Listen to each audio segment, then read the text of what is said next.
एक बार फिर से आप सभी का स्वागत है। मैं Archana Mishra Lalbagh girls inter college के यूट्यूब चैनल पे आप सभी का बहुत बहुत स्वागत करती हूँ। और आज का जो विषय हमारा है क्लास 9th का वाणिज्य। पिछले लेक्चर में हम पुस्तक पालन के बारे में काफ़ी कुछ चीज़ें पढ़ चुके हैं। आज हम पढ़ेंगे पुस्तक पालन के लाभ और सावधानियाँ। तो चलिए देखते हैं कि पुस्तक पालन या बही खाते को बनाते समय हमें किन किन चीज़ों की सावधानियाँ या हमें उससे क्या क्या लाभ होते हैं, आइए देखते हैं। पुस्तक पालन के लाभ। व्यापार की स्थिति का ज्ञान। पहला आपको व्यापार की स्थिति का ज्ञान होता है। छल कपट एवं जालसाजी से बचाव। विवादों के हल में सुविधा। न्यायालय में प्रमाण। दिवालिया होने की दशा में। व्यापार बेचने की दशा में। ख्याति का मूल्यांकन की दशा में। कर निर्धारण में सहायक। भावी नीति के निर्धारण में सहायक। व्यापारिक संदर्भ देने में सुविधा और विशाल स्तरीय उत्पादन में सहायक। ये आपके हो गए लाभ। अब इसको अगर आपको डिस्क्राइब करके लिखना है तो हम कैसे लिखेंगे, चलिए देखते हैं। सबसे पहले आपका दिया हुआ व्यापार की स्थिति का ज्ञान।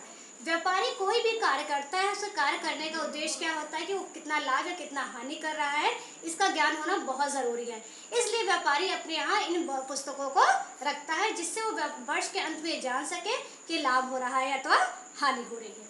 दूसरा क्या, छल कपट एवं जालसाजी से बचाव। छल कपट और जालसाजी से बचाव का अर्थ है कि व्यापारी द्वारा जो भी कार्य किया जा रहा है उसके कर्मचारी उन कार्यों को सही से कर रहे हैं या नहीं, उनका लेखा सही तरीके से हो रहा है या नहीं, इसका भी ज्ञान हमें आसानी से हो जाता है। विवादों के हल में सुविधा। यदि व्यापारी के व्यापार में किसी भी प्रकार का विवाद होता है तो ये साक्ष्य क्या है, आप विवाद के समय में प्रस्तुत कर सकते हैं। लेकिन इसके लिए ये शर्त जरूरी है कि आप उन्हें उन लेखों को बहुत सही तरीके से, बिना कटिंग करे हुए, बिना गलत तरीके से लिखे हुए, एकदम स्पष्ट लिखे हुए होने चाहिए। आगे देखते हैं न्यायालय प्रमाण। देखिए वही बात आगे, न्यायालय प्रमाण यानी कि न्यायालय में पुस्तक पालन के जितनी भी लेखे होते न्यायालय मान्य है, परंतु उसमें किसी प्रकार की कोई कटिंग नहीं होनी चाहिए, कोई भी दोबारा कोई लेखा नहीं होना चाहिए, और वो उनको आप प्रस्तुत करके न्यायालय में निर्णय ले सकते हैं। फिर क्या है, दिवालिया होने की दशा में। दिवालिया का अर्थ क्या होता है पहले ये समझ लेते हैं। जब व्यापारी को बहुत लंबे समय तक हानि होती है और वो अपने संपत्ति और दायित्वों किसी भी प्रकार से भुगतान नहीं कर पाता है, उसको कहते हैं दिवालिया होना। तो उस स्थिति में क्या होता है, व्यापारी अपने सारे साक्ष्य जो है न्यायालय में प्रस्तुत करता है और न्यायालय से ये अपील करता है कि उसे दिवालिया घोषित कर दिया जाए, जिससे वो क्या होगा, उसको किसी भी व्यक्ति को कोई पैसे भुगतान नहीं करना पड़ता। इसमें ये सहायक होता है। फिर क्या है, व्यापार बेचने की दशा में। यदि व्यापारी अपना व्यापार को बेचना चाहता है, वो लंबे समय तक आगे नहीं करना चाहता है, उसमें भी ये बहुत बड़ा सहायक होता है। क्योंकि कोई व्यक्ति अगर उस व्यापार को खरीदता है तो उसके लेन देन और जितने भी ट्रांजेक्शन उसको देखता है कि उसकी व्यापार की स्थिति पिछले वर्षों में कैसी रही है। आगे देखते हैं ख्याति का मूल्यांकन। ख्याति का मतलब होता है कि वर्तमान समय में उस व्यापार की क्या कीमत है, इसकी गणना करने में आसानी होती है कि उस व्यापार की आज की तारीख में अगर उसको बेचना है तो उसे क्या कीमत हमको प्राप्त होगी, ये आपकी ख्याति कहलाती।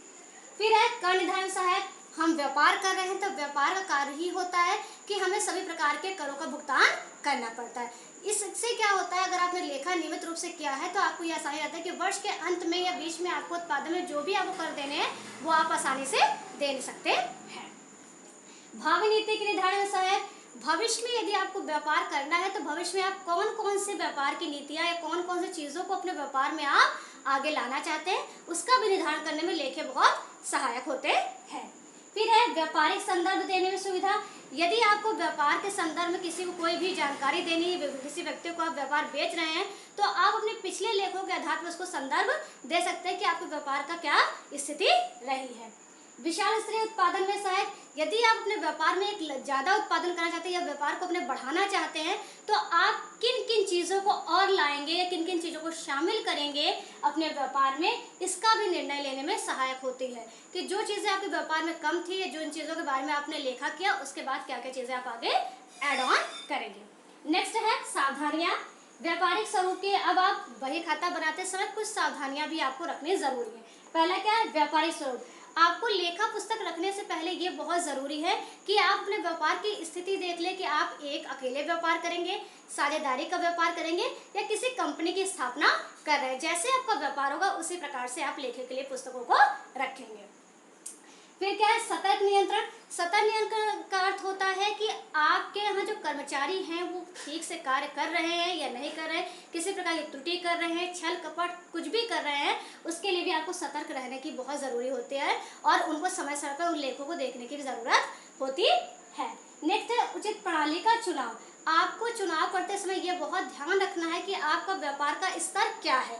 यदि आपका छोटा व्यापार है तब आपको कौन सी पुस्तक रखनी है, बड़ा साझेदारी व्यापार है तब आपको कौन सी पुस्तक रखनी है, जैसे एक हरा लेखा प्रणाली, दोहरा लेखा प्रणाली, अभी ये आप आगे पढ़ेंगे भारतीय बही खाता प्रणाली, उसमें आप इन चीज़ों के बारे में देखेंगे कि जिस प्रकार का आपका व्यापार है उसी प्रकार की लेखा प्रणाली को आपको चुनना चाहिए। अब आगे के बच्चों लेक्चर में हम पढ़ेंगे, ये आपका हो गया पुष्प पालन के लाभ और सावधानियां। जब हम आगे के लेक्चर में पढ़ेंगे तो पुष्प पालन के क्या क्या दोष होते हैं इनके बारे में हम चर्चा करेंगे। तब तक के लिए धन्यवाद।